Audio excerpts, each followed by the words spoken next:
Wait, do you have Sorry? proof as to some of these issues you're trying to say that Senator Ndume has to answer to? I can't hear him. Yeah, I'm not hearing you too well. What I'm saying is that, what I'm saying to you is this, that certainly he has questions to answer simply because, as we speak today, he's actually facing terrorism charges for being linked to Boko Haram. So certainly he has questions to answer. I'm also saying to you that a situation where somebody like Senator Zana in Borno State, from Borno State, appears to be able to tell us where, he said he knows where the girls are. He seems to know what the moves of Boko Haram are well before they take place, and so on and so forth. These are just issues. I'm just raising questions, and I'm saying that some of these issues ought to be addressed. But let me go further. Again, it's very clear that the founder of Boko Haram, the person that actually founded Boko Haram when he was in office, and I won't mention his name on television, but everybody knows who it is from Borno State. He's alive and well. He's a key member of the opposition. Again, I look at the utterances of the official spokesman of the opposition last year, that is Lai Mohammed, when he protested at the fact that Boko Haram was prescribed by the federal government, and when he said that it was unconstitutional for them to do so. He needs to explain why it is that he would want to protect and support an organization that has killed almost 15,000 Nigerians as at that time, and he's against the fact that they were being prescribed in order to protect Nigerians. Now, most important of all, and I've mentioned these things, but let me tell you the one that, as far as I'm concerned, is the most questionable thing of all. And I'd really like the governor of Borno State to perhaps respond to this, because we've asked him on a number of occasions. He doesn't seem to be able to have a response to this. I'm talking about the Chibok affair, which is on the lips of virtually everybody all over the world today. Now, it is a fact that before those girls were abducted in their dormitories, and before the whole incident took place, that the federal government sent a letter through the Ministry of Education to the governor of Borno State and told him that the exams should not take place in Chibok, that it was too dangerous. It is also a fact that WAEC notified him of this and wrote him formally. To both organizations, both the federal government and to WAEC, the governor guaranteed the security of those little girls, and he said the exams should go ahead. Consequently, the exams went ahead. It didn't stop there. The exams went ahead. 300 girls were in that exam. A number of other children took the exams. But all the other children, the male children, went home after the exams. The children of all the principal officers in the school, that is the principal, the teachers, all of them, they all went home after the exams. But the girls were encouraged to sleep at school, and they slept. Now, as they slept, there was no generator, there was no NEPA, there was only one security man at the gate. One security man, an elderly person at the gate. 300 girls sleeping, no NEPA, no generator, and then the Boko Haramites came and they abducted them. Now, as far as I'm concerned, there needs to be an element of accountability here. It is important that we know why it is that the governor of Borno State insisted that those exams should go ahead. Why is it that a number of children were not at that school, were not asked to stay there through the night as the others were? Why it is that only one security guard was at the gate, and why it is there was no NEPA, no generator, no teacher, no adults. There was no adults apart from the security man at that school that night. Now, these are, again, issues, and of course, that's an APC governor.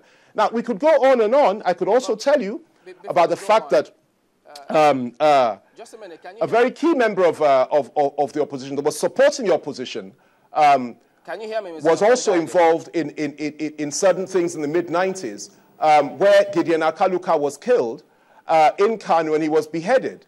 And the story is that this gentleman was locked up just for a minute. 2 years. Can you hear me, Mr. Fani-Kayode? Why is nobody asking questions? I won't mention his name I hope on we here. could He just knows who he is. The establish Nigerians know who he is. disconnection and he There's needs also to hear the other what we're incident saying, of the bomber. Hello, can you hear me? The Detroit bomber in America who was apprehended by the FBI. I think we need to fix something. Can I go on?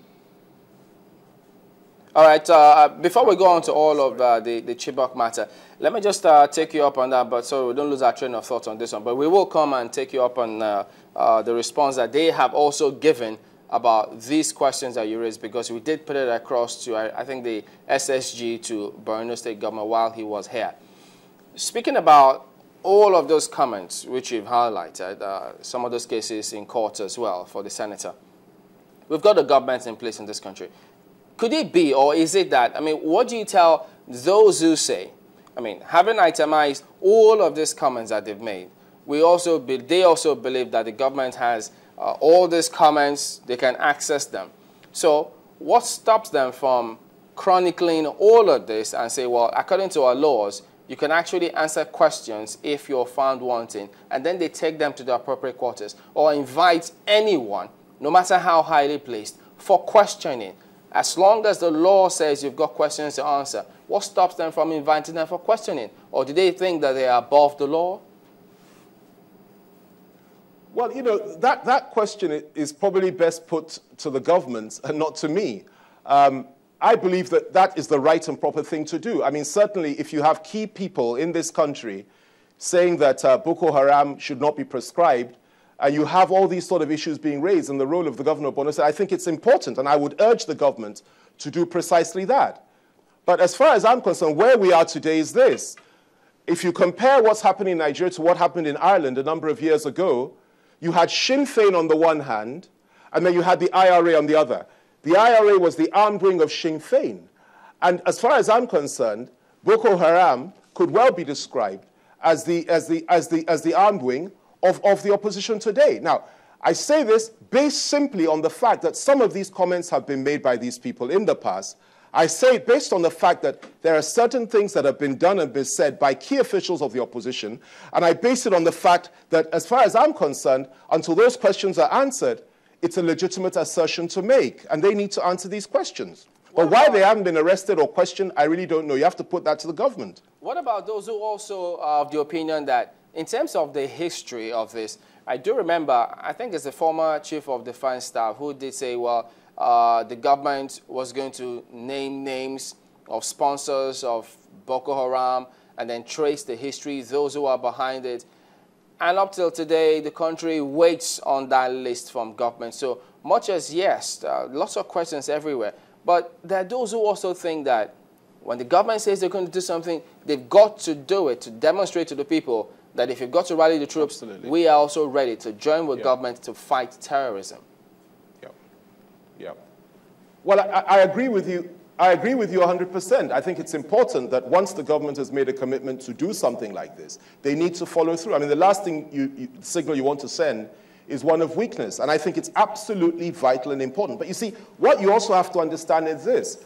What I'm saying to you here, very few people will say it, simply because you know, the whole land is permeated with a level of fear.